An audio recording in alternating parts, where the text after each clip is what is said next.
Eu vou colocar algumas formas de resistência só para marcar, né? Resistência econômica. O gueto de Varsóvia se tornou um grande centro atacadista.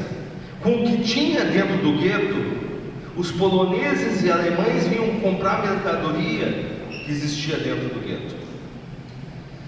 Contrabando de alimento, já falei, 80% já, né? Resistência social, se criou várias entidades para se ajudar. Talvez o mais famoso de todos, a mais comovente história, é do orfanato de Janusz Korczak. Mas pessoal, o orfanato de Janusz Korczak, que mantinha 200 crianças dentro do gueto, só existiu porque existiam pessoas que ajudavam Janusz Korczak. Para terminar, só para a gente focar um pouquinho na ideia da revolta. Agora em si, a revolta realmente. A revolta, pessoal, ela só acontece no final da história. Mas não é nenhum problema. Eu estava lendo agora um texto do professor Yehuda Bauer, que é interessante. Eu vou só pegar aqui um pouquinho. Que ele trata a ideia de como ovelhas para o matador, que é o tema que todos adoram falar, e sem nenhum problema a gente sempre enxerga isso. É inevitável referir-se a concebida expressão como ovelhas ao matador. Apesar de tudo que foi escrito a respeito do tema, esse argumento ainda forma parte da consciência histórica judaica, até o ponto de parecer impossível separar disso. Não se escutou vozes acusadoras na Tchecoslováquia contra as vítimas de Lítzi, ou queixa dos franceses contra as vítimas de Oradouro. Não será então que no nosso caso, o que será que faz com que no nosso caso nos motive os característicos instintos de crítica para conosco mesmo? O que Yehuda Bauer mostra ali é que em Lítzi e Oradouro, Lítzi é quando matam Heinrich Heydrich, que como represália os nazistas simplesmente matam toda a população de uma cidade na Tchecoslováquia na frente de toda, não foi escondido, não levaram para o campo e mataram. E em Oradour, na França, a mesma coisa, toda uma cidade foi massacrada. A cidade existe até hoje do jeito como eles deixaram e ninguém fala nada. Esse conceito de como ovelha para os matadores talvez seja um ponto importante que eu quero tocar. É extremamente sacana, porque não leva em conta todas as dificuldades que as pessoas tiveram e te coloca, aquele que diz dessa forma, num patamar totalmente distante do fato. Ele não entende o que realmente aconteceu. Obrigadão.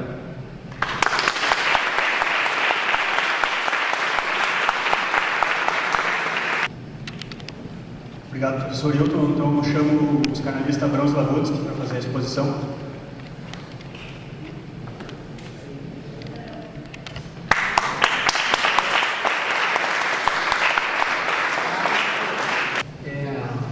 Não sei se eu estou certo, mas porque conheço um pouco da história cultural da cidade, talvez essa seja a primeira vez que se junta de cultura, o Kudabonim, a Hazid, o Centro Israelita, 4 instituições, para fazer essa recordação e essa homenagem ao levante do gueto de Varsóvia. E alguma coisa a gente está evoluindo.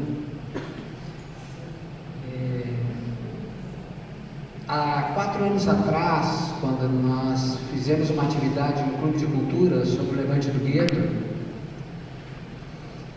eu me dediquei a falar exclusivamente sobre o gueto de Varsóvia. Tem muita coisa para se falar. Às vezes as pessoas perguntam para mim, mas o que tem de novo para falar sobre o levante do gueto de Varsóvia? Muito. Só para vocês terem uma ideia,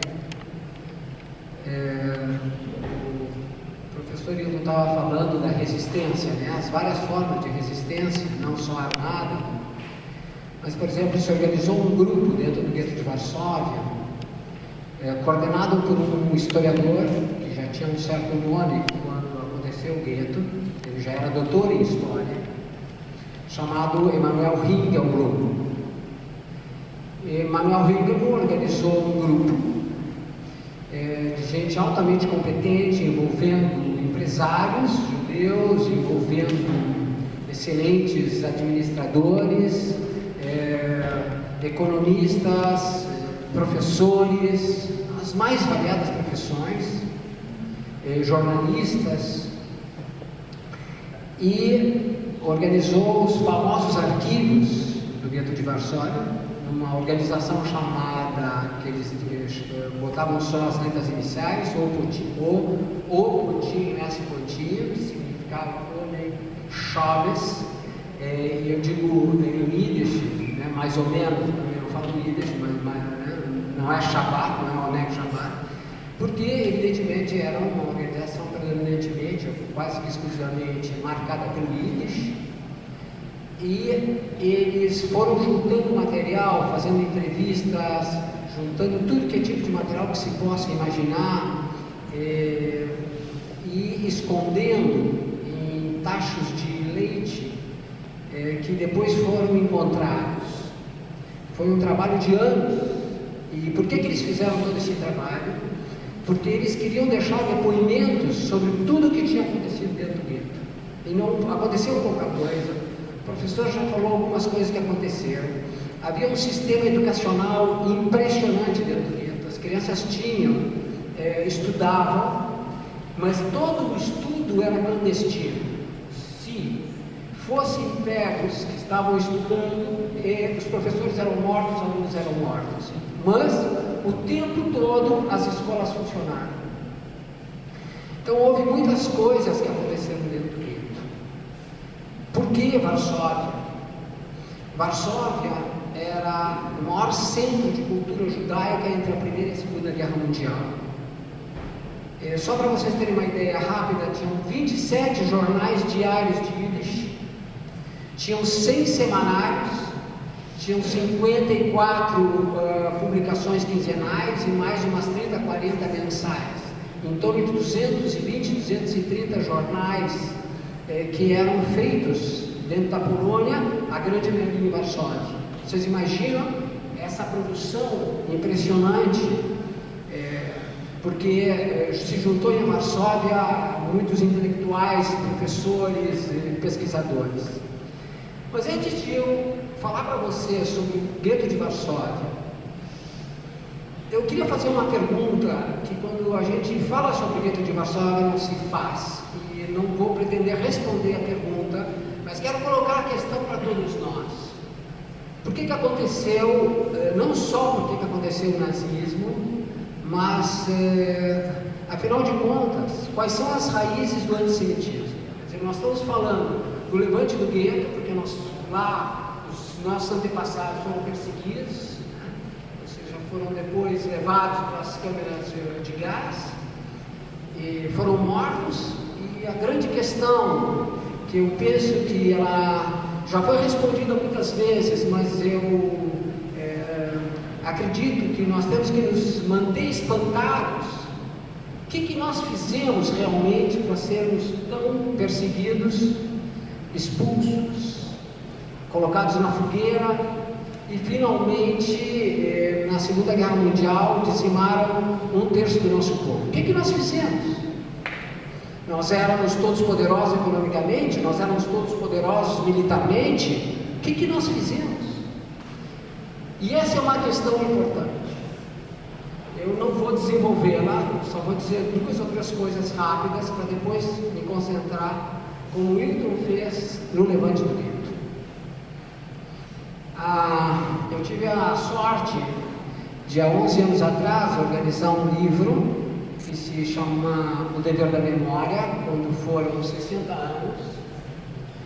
E agora eu pensei, bom, aos 70 não vamos fazer outro livro, mas pelo menos algumas atividades como essa, e a semana que vem tem outra atividade, atividade que as pioneiras estão organizando sobre os 70 anos. Então, nesse livro dos 60 anos, eu escrevi um pequeno ensaio sobre as raízes do antissemitismo. E uma das questões que eu coloquei é que se nós, judeus, nos consideramos o povo eleito e construímos o Velho Testamento, que é o Tanar, para nós é o Tanar, mas na cultura ocidental se chama Velho Testamento. Se só nós acreditássemos que nós éramos o povo eleito, nunca seríamos perseguidos. Isso é uma questão interessante para se pensar. O nosso problema é que os outros também acreditaram. Eu acho que teria sido mais fácil para nós que ninguém acreditasse, só nós. A questão toda é que o cristianismo nasce de nós. Não pode se esquecer, Jesus Cristo nasce judeu e morre judeu. Ele não morre cristão. O cristianismo vai se desenvolver depois. E o cristianismo, digamos assim, a nossa relação com o cristianismo foi muito difícil, porque o cristianismo eles tentavam nos convencer que nós tínhamos que abandonar de ser judeus para ser cristãos. E nós não quisemos fazer esse negócio. Alguns fizeram, mas não todos. Ou seja, nós nos resistimos a mudar. E mesmo assim fica essa questão. Existe uma certa especificidade do povo judeu que é diferente dos outros povos. Existe uma famosa questão judaica, que Marx escreveu sobre isso, Freud quebrou a cabeça sobre isso, grandes pensadores, judeus e não judeus, perderam muito tempo quebrando a cabeça. Por que os judeus são tão perseguidos? Vou dar 30 segundos. Lutero, quando começou a fazer a reforma e criar o que ia ser o protestantismo, ele disse amigo dos judeus, e foi, porque afinal de contas teria de ligação com os judeus toda a relação com o Velho Testamento. Os protestantes estudam muito o Velho Testamento, o Tanakh, e o confronto com a Igreja Católica. Mas Lutero depois se decepciona com os judeus, porque os judeus não querem seguir a Lutero. Então, nós somos um povo orgulhoso, no certo sentido, orgulhoso no sentido de, queremos manter aquilo que nós pensamos. E o povo judeu traz coisas para a humanidade que dificultam, em alguma medida, uma certa lógica anterior. Quando nós trazemos o conceito de invisibilidade do Todo-Poderoso, esse conceito é um conceito perturbador. Num momento pagão, alguém vem com um conceito de invisibilidade e avança depois com os 10 mandamentos, que é um monoteísmo já não só invisível, mas ético. O que eu quero um pouco trazer para vocês é que nós temos que pensar o que o povo judeu produziu ao longo da história da humanidade. Quer dizer, o que gerou nos demais? Quer dizer, por que terminaram nos perseguindo? Tem um famoso escritor, o Cioran, diz o seguinte, que a farinha, para quem já viu a farinha parada, a farinha não se mexe, ali é parada a farinha. Mas se bota fermento na farinha, a farinha começa a se mexer. E ele diz que os judeus são o fermento, ou seja, cria uma inquietude, cria incerteza, cria perguntas, e que, evidentemente, o fato do povo judeu, um povo pequeno, e era pequeno mesmo quando ele estava lá dentro de Israel, frente às grandes potências, a Síria, frente à Babilônia, frente ao Egito, frente ao Império Romano, frente a todo o helenismo, o povo judeu era pequeno. Esse povo é expulso de Israel e ele não desaparece, o que é uma coisa desconcertante. Ele não desaparece, e não só não desaparece, como ele cria o Talmud, depois de ter criado o Tanakh, depois do Talmud ele vai criar líderes que escrevem, como Maimônides, como Rashi e tantos outros. nós fomos despertando, evidentemente, o ódio no mundo cristão. E a partir do final do século XIX, se cria um movimento antissemita. A palavra antissemitismo, ela só surge em 1870. A gente pensa que antissemitismo é uma palavra velha, não, é uma palavra nova.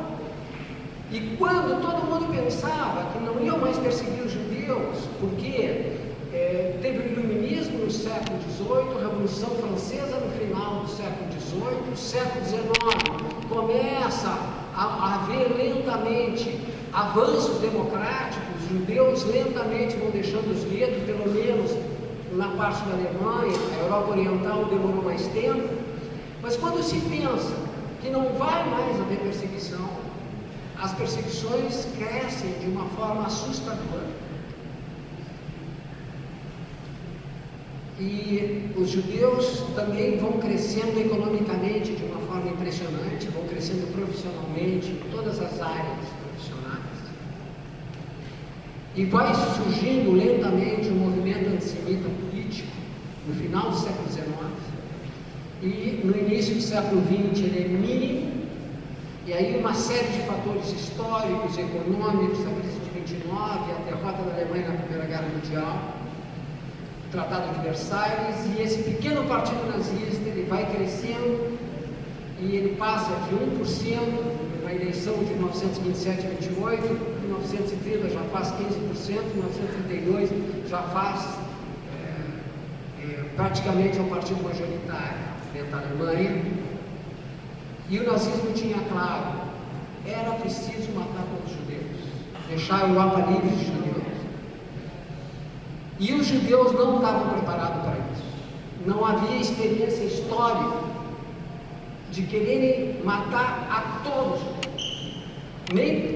Nem propor que os judeus se convertessem como antes acontecia. Não, aqui não era uma proposta de se converter, mas simplesmente de matar. Os judeus não podiam acreditar que iriam ser extintos. Essa era a proposta do nazismo. Há discursos, não só de Hitler, como de Himmler, dizendo claramente: a luta básica não é contra a Inglaterra, não é contra os Estados Unidos, não é contra a União Soviética, é contra o povo judeu. É assustador, é impressionante, é desconcertante. A Alemanha começa a perder a guerra em Stalingrado. E eles atacam nos seus discursos sempre a responsabilidade dos judeus. E quem está por trás da União Soviética são os judeus, e quem está por trás dos Estados Unidos são os judeus. Isso foi uma coisa muito terrível, porque eles queriam criar um mundo limpo, um mundo ordenado, e que a presença dos judeus perturbava completamente esse mundo. Eu acho que nós, judeus, fazemos uma coisa muito boa e ao mesmo tempo perigosa. Nós gostamos de perguntar, nós colocamos a questão da incerteza, nós colocamos as perguntas. Diz que um filho judeu chega em casa e começa a contar para o seu pai o que ele aprendeu na escola. E o pai judeu disse assim: a gente sempre aprende alguma coisa. Eu gostaria de saber o que tu perguntasse hoje para o professor. Nós aprendemos a perguntar, porque nós fomos perseguidos. É a pergunta que eu coloco. Ou seja, o que tinha na nossa identidade como judeus. E não é por acaso, e a gente não tem que ter vergonha de falar nisso, que quando nós deixamos as yeshivot para começar a estudar medicina, agronomia, engenharia, arquitetura, a porcentagem de prêmios nobres que nós temos não são poucas. E aí perguntam, por que os judeus têm tanto prêmio Nobel? Porque estudam muito. Não é todo o povo judeu que estuda muito, mas uma pequena porcentagem estuda muito, porque os professores e porque os nossos pais nos obrigaram a estudar. Quantos minutos mais? Tá. Até agora não falei sobre o levante do gueto de Varsóvia. Por quê? Porque eu queria chegar a que o levante do gueto de Varsóvia, o professor teve já explicando que foi muito difícil. E ele não foi só uma revolta militar, mas ele teve esse aspecto militar, e ele foi importante.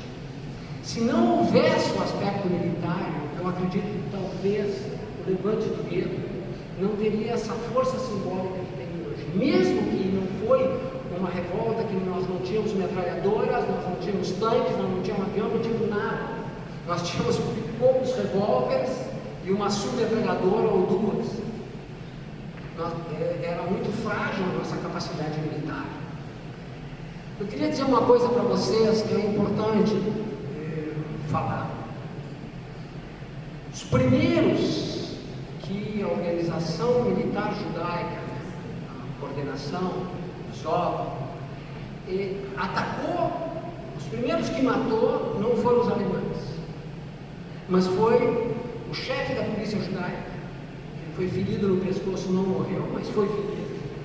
E o subchefe da polícia judaica, isso no final de 1942. Aí vocês vão perguntar, mas por que eles atacaram a polícia judaica? Porque a partir dali, a polícia judaica desapareceu das ruas, tirou seus uniformes, e eles eram que sabiam onde os judeus se escondiam. Teve judeus que trabalharam para a Gestapo naquela época.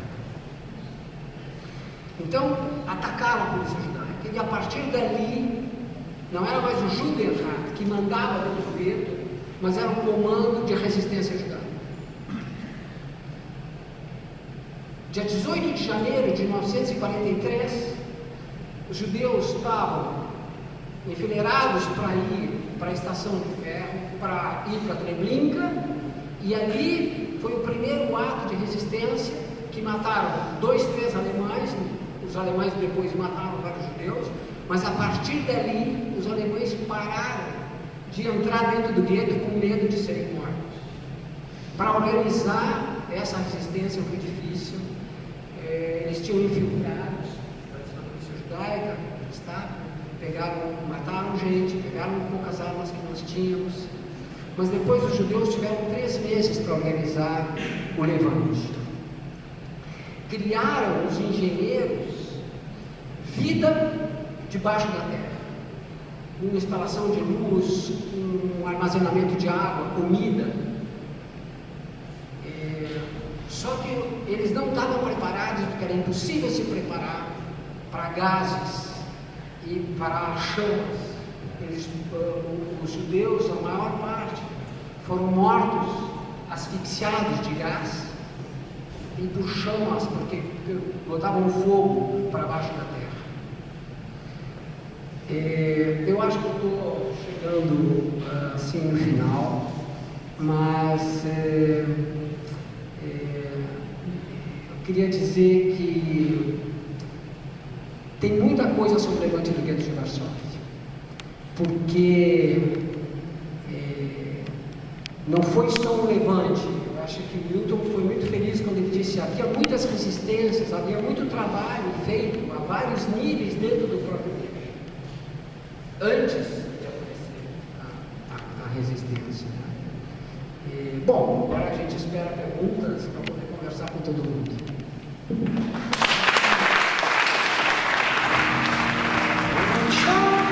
But you don't succeed. When you get what you want, but not what you need. When you feel so tired, but you can't sleep. Stuck in reverse.